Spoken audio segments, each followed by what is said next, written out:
Hello everyone, हर्ष tutorial classes में आपका बहुत बहुत स्वागत है। दोस्तों, आज हम धमाकेदार करंट अफेयर्स वो उसी रोज़ाना की तरह 11 अगस्त 2020 का करंट अफेयर्स, प्लीज़ इस वीडियो को शेयर ज़रूर कीजिए करा। और उसके माध्यम से आपको इसमें वैसे बोर्ड छोटा ज़रूर है, लेकिन मैं सारी चीज़ें कोडिंग कर देता हूँ और उसको एक्सप्लेनेशन भी कर देता हूँ, जिससे कि आप लोग समझ पाएँ। तो आपको दिख रहा होगा, ये मैं आशा करता हूँ, और आपको समझ में भी आ रहा होगा और अन्य लोगों पे भी शेयर कीजिए करिए। हाल ही में फसाई ने स्कूल कैंपस के कितने मीटर के दायरे में जंक फूड बिक्री को प्रतिबंधित कर दिया है? ये है आपका 50 मीटर के दायरे में। इसका क्या किया है? इसमें जो स्कूल कैंपस है उसको जो 50 मीटर के दायरे में जो जंक फूड है उसकी बिक्री पे क्या कर दिया है? प्रतिबंध लगा दिया है, रोक लगा दी है। तो इसमें क्या है, फसाई के लिए जो शैक्षणिक एवं अन्य संस्थानों की जो कैंटीन है उसके लिए जंक फूड को प्रतिबंध कर दिया गया है। साथ में इसका उद्देश्य ये है, स्कूली बच्चों के सुरक्षित एवं पौष्टिक आहार को सुनिश्चित करने के लिए। आप समझ पा रहे हो, जो स्कूली बच्चे होंगे उनकी सिक्योरिटी के लिए, बच्चों को जंक फूड की आदत ना पड़े और उनका जो स्वास्थ्य है वो सही रहे, उसके लिए ये पहल चालू की गई है। और इस फसाई की बात करें आप, food safety and standard authority of India, इसका फुल फॉर्म है, आप देख लो, food safety and standard authority of India. फंड इसका फाउंडेशन हुआ था अगस्त 2011 में और हेडक्वार्टर है इसका नई दिल्ली में, है ना। चेयरपर्सन है इसका रीता त्योतिया, याद रखना इसको, इसके चेयरपर्सन कौन है? रीता त्योतिया। नंबर 2 क्वेश्चन देखेंगे आप, हाल ही में किस राज्य सरकार ने इंदिरा वैन मितान स्कीम को शुरुआत की है? किसने? छत्तीसगढ़ ने। जो आपकी स्कीम है ये इंदिरा वैन मितान योजना, जो स्कीम चलाई जा रही है वो छत्तीसगढ़ राज्य के द्वारा चलाई जा रही है। और इसमें क्या है, छत्तीसगढ़ के द्वारा, राज्य के द्वारा वनवासियों के जो समर्थन की जो पहल है उसके लिए चालू किया गया है। साथ में इसका उद्देश्य क्या है, छत्तीसगढ़ के जो अनुसूचित शेड्यूल्ड रीजन होंगे उससे लगभग 19 लाख परिवारों को जोड़ना और उसको स्वरोजगार से प्रेरित करना, उसको प्रोत्साहित करना और साथ में इस योजना के साथ जोड़ना उसको। अब बात करें छत्तीसगढ़ के स्टैटिक पार्ट की। छत्तीसगढ़ में क्या है कि 1 नवंबर 1956 जो राज्य पुनर्गठन आयोग जो तैयार हुआ था, और राज्य पुनर्गठन आयोग जैसे आपको पता है उनके अध्यक्ष थे फजल अली, तो उन्हीं के उसमें बनाया गया था। उसमें क्या था, पहले ये छत्तीसगढ़ राज्य एमपी में शामिल था, एमपी में विलय हुआ था इसका। उसके बाद में राज्य पुनर्गठन आयोग बना 1956 में, तो उसके बाद में इसको फाउंडेशन, इसका जो गठन हुआ इसका 1 नवंबर 2000 में इसको अलग कर दिया। लगभग 44 साल के बाद इसको अलग किया गया। किससे? एमपी राज्य से। लेकिन छत्तीसगढ़ को पहले दक्षिण कौशल भी बोलते थे। जो छत्तीसगढ़ वाला क्षेत्र था और साथ में जो एमपी वाला क्षेत्र था, इन दोनों को मिला के जो कौशल राज्य होता था, प्राचीन भारत की बात कर रहे हैं हम, मध्यकालीन भारत की, उसमें ये दक्षिण कौशल के नाम से भी जाना जाता था। अब बात करें इसके गठन की, गठन आपको बताई दिया 1 नवंबर 2000 को हुआ। इसकी कैपिटल रायपुर और सीएम है इसके भूपेश बघेल, गवर्नर हैं अनसुईया उकिया, है ना, आप इसको याद रखना। इसका जो साक्षरता दर है, इसका लिटरेसी रेट 70.01%, सेक्स रेशियो मतलब लिंगानुपात है 991 फीमेल और 1000 पुरुष। डिस्ट्रिक्ट हैं 28। लिटरेसी इसका जो विधानमंडल है, कहने का मतलब विधानसभा और विधान परिषद में 90+1 सीटें हैं, लोकसभा में 11 सीट, राज्यसभा में 5 सीट। आपको समझ में आ रहा होगा, मैं आसानी से समझा रहा हूँ एक एक करके पॉइंट। इसके बाद में आप देखेंगे 3rd क्वेश्चन, हाल ही में किसने ओमनी चैनल लॉयल्टी प्लेटफॉर्म, आप इसको याद रखो, देखो, हाल ही में ओमनी चैनल लॉयल्टी प्लेटफॉर्म ने एंटी रिवार्ड लॉन्च किया है। किस संस्था ने? एनपीसीआई। किसने लॉन्च किया है? एनपीसीआई ने। ये इस प्लेटफॉर्म के माध्यम से, जो ये ओमनी चैनल लॉयल्टी वाला जो प्लेटफॉर्म है, इस प्लेटफॉर्म के माध्यम से उपयोगकर्ताओं को जो इस चीज़ को यूज करेगा, इस चैनल को, इस प्लेटफॉर्म को, विभिन्न बैंकों से लेन देन के लिए सहायक होगा, जिससे कि उसके अंक अर्जित होंगे। रेटिंग जो होती है ना, पॉइंट्स मिलते हैं ख़रीदारी करते हैं तो, जैसे ई पोर्टल है आपका, ई वॉचर है, उड़ान बुकिंग है, जैसे हम ऑनलाइन बुकिंग वगैरह करते हैं, वॉचिंग करते हैं प्लेटफॉर्म पे, ये उसके लिए है। और विभिन्न उत्पादों पर तुरंत रिडीम करने में सक्षम भी बनाएगा, मतलब आपके पॉइंटों को अर्जित भी कराएगा और साथ में आपको ये भी दिखाएगा कि आप कितना रिडीम करने में सक्षम हैं। NPCI की बात करें आप, national payment corporation of India, इसका फुल फॉर्म है national payment corporation of India. इसका जो फाउंडेशन है 2008 को हुआ, हेडक्वार्टर मुंबई में है। MD और CEO मैनेजिंग डायरेक्टर और चीफ एग्जीक्यूटिव ऑफिसर दिलीप एफसे, नाम याद रखना दिलीप एफसे। तो जितने भी मैंने पहले भी बताया था आपको, इकोनॉमिक जितने भी गतिविधि होती हैं वो मुंबई ही में होती हैं, क्योंकि उसको कैपिटल भी बोला जाता है इकोनॉमिक। हाल ही में केंद्र सरकार ने emergency credit line guarantee scheme के तहत, ये देखो, emergency credit line guarantee scheme के तहत मैक्सिमम राशि को 5 करोड़ थी पहले, ये अब बढ़ाकर कितना कर दिया है, 10 करोड़ कर दिया है। मतलब इस योजना में पहले 5 करोड़ की राशि दी गई थी, अब 10 करोड़ कर दी गई है। लेकिन इसकी शुरुआत आपको पता है कोविड-19 का दौर है, उसी के दौरान मई में अभी चालू किया था इसको, इस योजना को।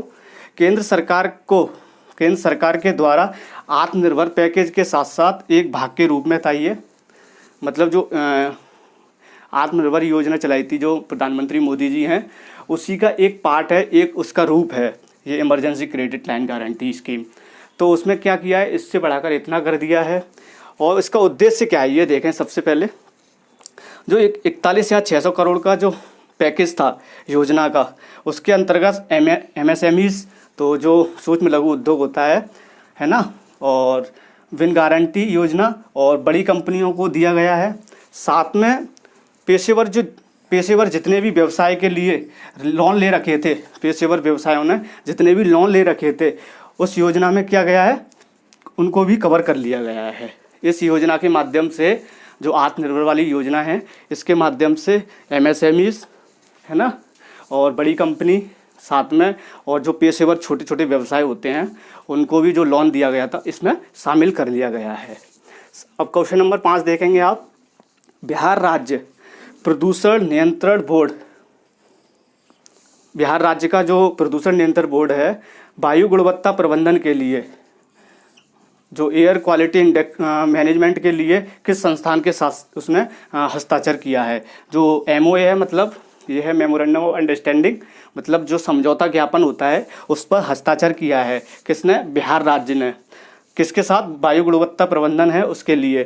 किसके साथ किया है, IIT दिल्ली के साथ किया है हस्ताक्षर, IIT दिल्ली के साथ किया है। जो एग्रीमेंट है उसके माध्यम से बिहार स्टेट में जो पटना है, गया है, मुजफ्फरनगर है, ये जिसके शहर हैं बिहार राज्य के, है ना, तो इसमें सभी जगहों को पार्टिकुलेट मैटर जो PM25 होता है, और जहाँ उसकी एयर क्वालिटी इंडेक्स कैसा है, मतलब गुणवत्ता कैसी है ना, गर्म स्थान है, इंडस्ट्री चल रही हैं, उसको कम करने के लिए, उसके तापमान को कम करने के लिए ये योजना चालू की गई है।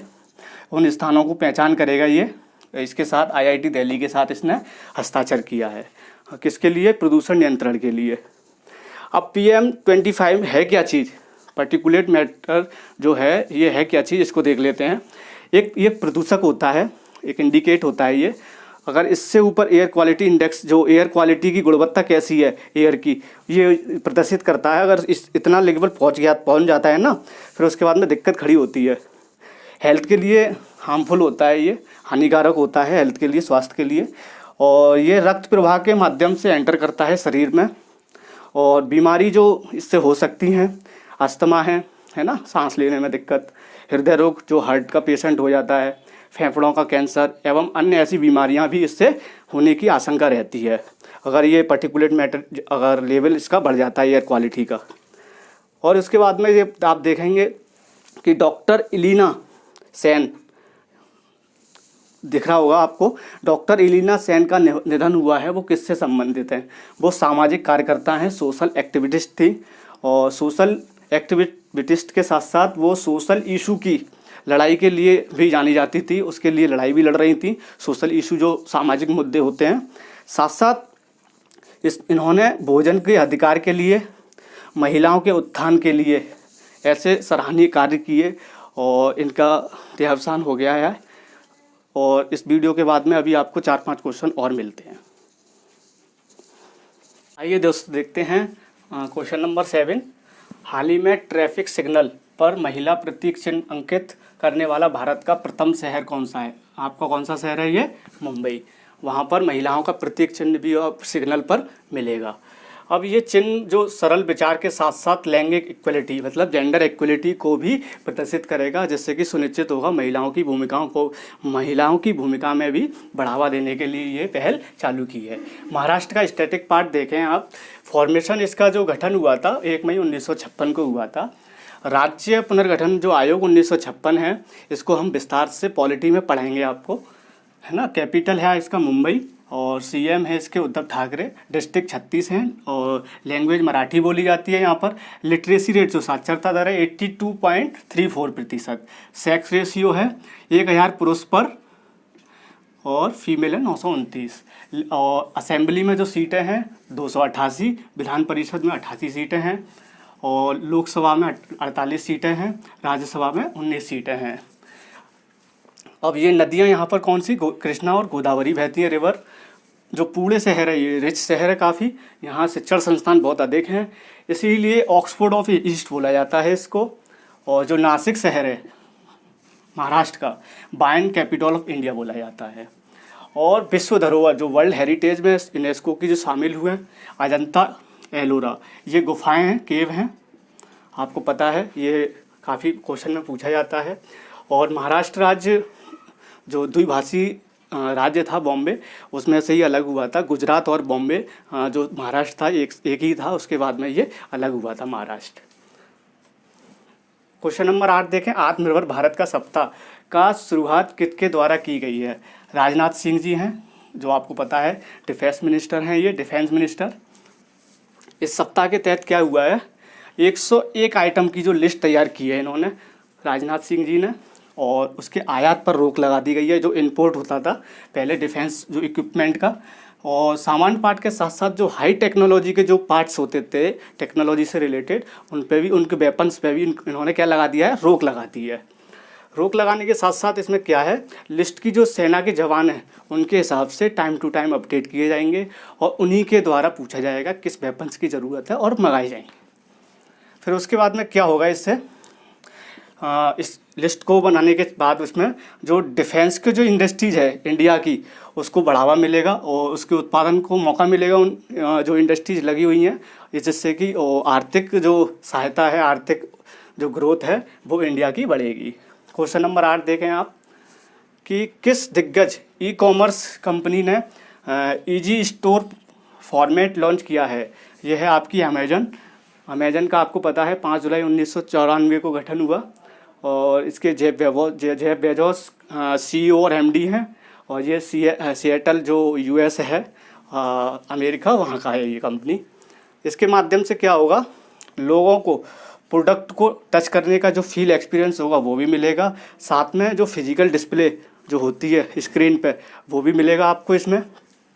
स्टोर की जो खास बात होगी, अमेजन इंडिया की जो वेबसाइट होगी, किसी भी सामान को आप ऑर्डर करके अपने स्थान पर मंगा सकते हो, डिलीवरी करा सकते हो। साथ में इसको ऑपरेट करने के लिए जो स्टाफ लगा होगा इस प्लेटफॉर्म को, वेबसाइट को ऑपरेट करेगा, है ना। उसके बाद क्वेश्चन नंबर 10 देखें। बेलारूस के राष्ट्रपति प्रेसिडेंट के रूप में किन्हें चुना गया है? Alexander Lukashenko. आप इसको याद रखना, अभी बनाए गए हैं ये अलेक्जेंडर लुकाशेंको। ये 6वें हैं, है ना। ये 6 बार रह चुके हैं, इससे पहले 5 बार रह चुके थे। और जब चुनाव हुआ है अभी फ़िलहाल तो अलेक्जेंडर फर्स्ट रहे और सेकंड नंबर पे जो हुए हैं वो हैं स्वेतलाना तिखानोस्काया। ये सेकंड नंबर पर आए थे, इलेक्टेड हुए थे। सबसे ज़्यादा वोट इनके पड़े, फिर उसके बाद में इनके पड़े। बेलारूस का जो कैपिटल है मिन्स्क है, करेंसी बेलारूसियन रूबेल है, लैंग्वेज जो बोली जाती है बेलारूसियन और रशियन बोली जाती है यहाँ पर, जो भाषा बोली जाती है। उसके बाद में हाल ही में विश्व जैविक दिवस, वर्ल्ड फ्यूल डे कब मनाया जाता है? ये 10 अगस्त को मनाया गया है अभी फ़िलहाल, है ना। हर वर्ष मनाया जाता है ये। और क्यों मनाया, इसका जो सेलिब्रेशन का जो वो क्या है, उद्देश्य ये था कि पारंपरिक जीवाश्म को विकल्प के रूप में गैस जीवाश्म जो होता है उसके महत्व के बारे में जागरूकता को बढ़ाना। साथ में सरकार ने जो भी पहल की है जो फ्यूल को लेके, ईंधन को लेके, जीवाश्म ईंधन को लेके, उसको उजागर करना, इसलिए ये दिन बनाया जाता है। क्वेश्चन नंबर 12 देखें, किस राज्य सरकार ने कोरोना संकट के कारण अपने सभी विश्वविद्यालयों की जो परीक्षाएं थी खत्म मना कर दिया, इस साल नहीं होंगी? वो है आपकी दिल्ली सरकार, अरविंद केजरीवाल जी ने बंद किया है। बहुत बहुत धन्यवाद। इस वीडियो को शेयर करें और आपको बहुत आसानी से समझ में